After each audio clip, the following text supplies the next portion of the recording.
Natikman mo na ba ang putok-batok na Paris dito sa may bayan ng Sampabian? Abay kung hindi pa, tara at ako inyong samahan dito sa ating panibagong food trip adventure.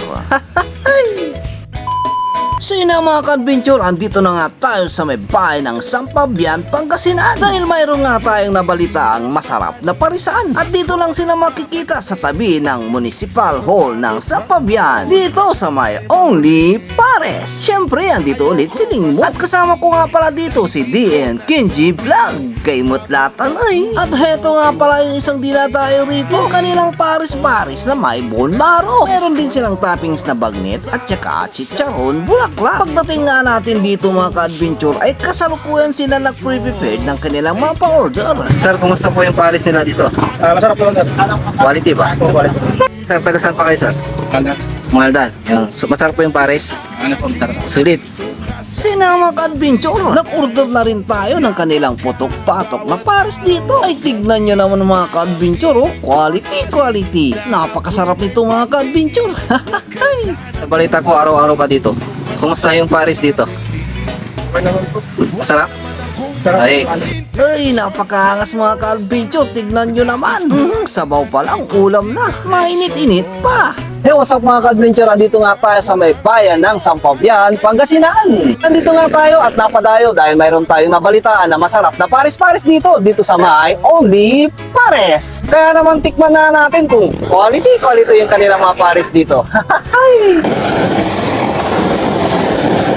Pagkalipas nga ng ilang minuto mga ka-adventure, andito na ang ating mga in-order. Siyempre, ang in-order nga natin yung kanilang Paris-Pares na may bone marrow. Napakamura lang yung kanilang Paris-Pares dito. 60 pesos lang yung kanilang regular Pares. 90 pesos naman pag Paris overload. Yung kanilang mami, regular 50 pesos. 80 pesos naman pag overload. So yun ang mga ka-adventure, titikman na nga natin tong kanilang pinagmamalaking overload Paris-Pares dito sa may Only Pares na mayroong bone marrow sa halagang 130 pesos, only rice, only sabaw. Talagang putok-batok ka rito. Siyempre sa unang kagat, thank you Lord agad.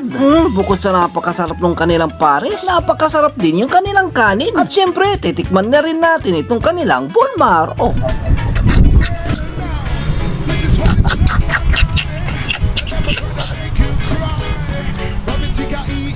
Quality. Kung ako sa inyo mga ka-adventure, dumayo na rin kayo rito. Sunod naman nating tikman itong kanilang overload na mami. Ay grabe, napakasulit din to mga ka-adventure. Napakasarap ng sabaw at magandang klase din yung kanilang noodles. At balita ko nga mga ka-adventure, nagwagapuhan daw yung mga nagbibinta rito. Kaya tara mga ka-adventure, tignan na nga natin kung totoo nga yung pinagsasabi nila rito. Ay grabe mga ka-adventure, nagwagapuhan nga sila rito. Yung tipong hindi ka pa kumakain pero nabusog ka na. Pero ang mas pinakagwapo sa kanila itong nasa dulo. Oh ha? Nagulat kayo no? Pati nga rin ako, nagulat. hi ma'am, kumusta po yung ano nila, di Paris-Paris dito? The best.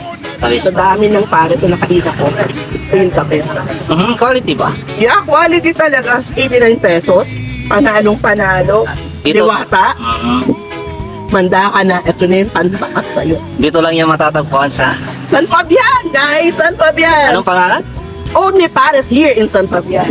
Kaya yayain mo na ang iyong mga friends and family at pumunta at dumayo na rin kayo rito dito sa may Only Pares, dito sa may bahay ng Sampabian, Pangasinan.